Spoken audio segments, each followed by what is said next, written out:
Yes, Felix. Yes, Samson. Yes. You know, you listen to these numbers, and if you are not careful, you would miss the entire point of what is under discussion here. These numbers represent pain and suffering for people who bought government bonds in the hope that government will keep its word and that when the time was due, they will be paid their interest on which they live and on which their sustenance is based. And that when time also falls due, they will be paid their principals. Now, as we speak, these people have been compelled to forfeit those interest payments that they were looking forward to, and the principals that I'm sure they had planned their lives and expenditure for this year and subsequent years around. So even as we recite and have these numbers roll off our tongues, we must remember what they mean. It means that pensioners, some of whom went out to demonstrate. It means that individual bondholders. It means that financial institutions have lost significant amounts of money that they had planned their lives around. Indeed, there are financial institutions that look forward to the proceeds of these bonds to constitute about 70% of their annual revenue. And if a financial institution does not receive 70% of its annual revenue in one particular year, you can imagine what will happen to that institution. There are people who have to incur some expenditure. They have to pay fees for their wards. Some of them have to depend on these monies to buy medications for themselves. They have chronic diseases. Some of them are in their old age. Some, I'm sure, do not have any breadwinners. Some may not be married or their husbands may be dead. They may not even have children. And so this is how they live. So when the government comes telling you or celebrates the fact that they have achieved 80% compliance rate for this domestic debt exchange, you must appreciate what they have done to the people of this country. We certainly are not oblivious of Absolutely. that. And as I mentioned to him, you hear me put myself in that position. Exactly. Okay, exactly. Yes, because I am one of those numbers. Exactly. So you feel it perhaps better than myself. Now, I've had to lead clients to go to insurance companies to talk about claims, among others, deal in banks. And it is very obvious that the situation is really bad. Exactly. But that's where we are, and we are supposed to burden share, according to the finance. But there's no such burden sharing. Indeed, the posturing of this government does not suggest that they even appreciate what they have put people through. 2 days ago, the finance minister was in parliament asking us to rejoice in the Lord for bringing us to this juncture. It means that he, Alhaji Bawumia, who is supposed to be the head of our economic management team and the president, have buried themselves in a delusional bubble. They don't appreciate what they have done. Indeed, if we were a country where honor was an important factor in our national lives, these people would have been long gone. Alhaji Bawumia would have left, or he would have been fired as head of the economic management team. The finance minister would have been fired. Indeed, it would not be far-fetched to even suggest that the president himself would have resigned for ensuring or supervising such an economic catastrophe. And you see, it is not that they did not know that we will get to this juncture. Something, as I speak to you, from a position where we owed about 120 billion Ghana cedis in 2017, and indeed, I urge everybody to go and read President Akufo-Addo's maiden State Orientation Address sometime in March 2017 and see how he spoke ill about the previous administration because we had left a debt of 120 billion Ghana cedis. Today, our debt is in excess of 600 billion Ghana cedis if you account for SOE debts and SPV debts like Dachin, Esla, Sino Hydro, and the likes. It is because of this that we have had to go through this very, very painful measure. And it is not as though when they were getting here, they were not warned. They told us that they had capacity to manage the economy. Indeed, they were even hiding some of our debts at a time when red flags were appearing that we are nearing a danger zone. Even when we had some time right after the elections in 2020 to take some quick action to avert this catastrophe, they allowed amateurish politicking, and I'm being blunt today because the suffering that you and others are going through requires bluntness at this stage. They were amateurish in their politicking. Look, by the first quarter of 2021, it was obvious that we had to go to the IMF. The minority warned them. Civil society organizations warned them. Academics like Professor Bobkin and co. warned them. But they refused. And the reason why they refused was just so that you and I could not ever say that an Akufo-Addo government went to the IMF because there was no logical, economic, or financial reason to data. So they went to the IMF so late that the only way that the IMF could touch us with a long pole was to have our debt reduced. And we are talking of some 300 billion Ghana cedis that has to be chopped off our debt because they have to get to a debt GDP ratio of 55%. And no country in recent years has had to do such a drastic debt reduction.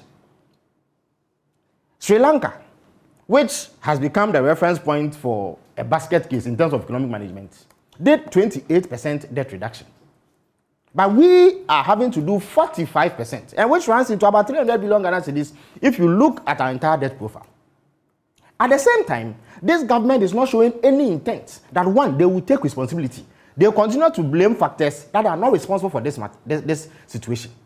In addition to this, the president has even refused to heed calls to downsize government. Look, I have here the document that they sent to Parliament last year that details the number of staff, not staffers, at the presidency.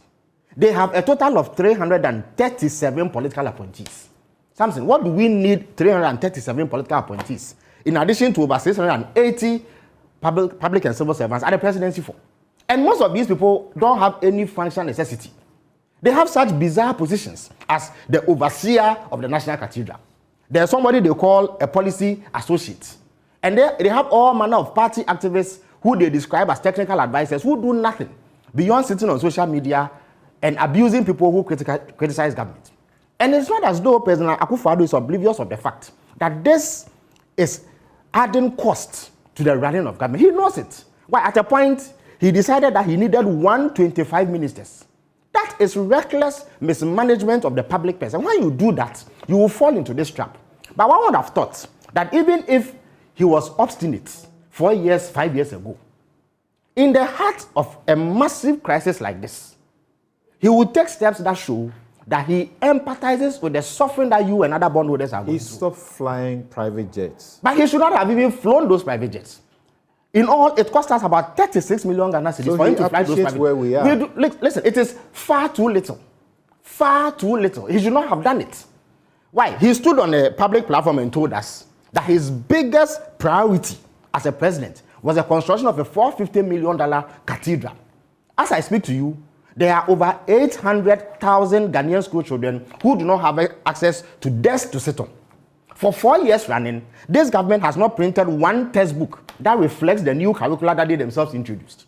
Only last week, school feeding caterers were on their necks demanding payments. They owe contractors over 10 billion Ghana cedis that they are unable to pay. Yet, this government believes that it must keep up to 337 political appointees at the presidency and build a cathedral. They spent 400 million Ghana cedis building or digging the most expensive hole in the history of the world. And as I speak to you, look at the amorphous organizations they've created. Only recently, I saw that they had created something they call a Ghana Petroleum Hub Development Authority. We want to, buy ambulances for the Ministry of Health and dig boreholes and build classroom blocks. So we create a special development initiative secretariat. The Ministry of Trade has been supervising the establishment of factories since God knows when. But this government believes that we need a one district, one factory to do that. These assemblies have been building classroom blocks, boreholes, KVIPs, and what have you. But they must create 3 or 4 development authorities with a raft of CEOs and deputy CEOs just to whittle away public funds to satisfy public activists. They are showing absolutely no commitment to doing this. Indeed, they should have done these things even before they came to you and other bondholders to agree to forfeit the interest that was due you, that you had planned your lives around. So they are showing no responsibility. They are demonstrating no empathy. They do not think that the people of Ghana even deserve an apology for the terrible mismanagement. Indeed, I say distraction of the Ghanaian economy. Justice Sufakfu, sort of emphasized this point on the first day of joining the picketing. The point is that we believe that we must be moving on. Yes, but Samson, you see, we cannot move on. And you see, you and other bondholders, about 1.3 million or so of you, cannot move on at a time when the government is not moving on. If the president does not recognize that, first of all, he must punish those who brought you here. He does not recognize that he must match the sacrifice that you are making with credible, the reason I was bringing in this was that expenditure cuts. You cannot move on. The minority of your party in parliament are now insisting that there must be approvals in parliament. Yes. And we know that the IMF board they have their spring meeting, is it? And the thing is to hurry, be able to catch them in good time. Otherwise, we worsen our situation. The process cannot be short-circuited. You see, the reason why that scrutiny is important is that you and other bondholders must be protected. The Ghanaian economy must be protected from the recklessness, impunity, and sometimes lawlessness of this government. Even as they got into this crisis, what have we witnessed? That the Bank of Ghana flagrantly violated Section 36 of the Bank of Ghana Act and has given this government up to 45 billion Ghana cedis illegally without recourse to Parliament. So if Parliament does not ensure that their oversight responsibility is undertaken, if they don't carry out scrutiny, more economic we are not in normal times. As Bryce Simon shows us for a second time. Bryce Simon shows us for a second time. Ghana has spent 2.2 months doing this. Elsewhere, they have done up to about 33 months, 17 months in getting people around this. But we don't have the time. For people who even the minister has indicated to us, and all the economists have suggested, of course, not all the economists, because some disagree, that this economy will collapse if we don't get the IMF they had all the time approval. They had all the time to take the steps that needed to be taken to avert this. Number two, for a government that even in normal times likes to act with lawlessness and impunity, the last thing you want to do is to give them a carte blanche, citing crisis.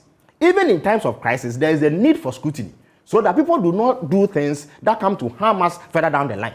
So I don't think that taking relevant documents, appropriate legislation and bills and programs to Parliament for scrutiny over a number of days is going to crash this economy. They have already crashed the economy with their recklessness and mismanagement. And we should not give a further stamp of approval to more recklessness by turning the blind. So I do not buy the time argument. Let me bring back.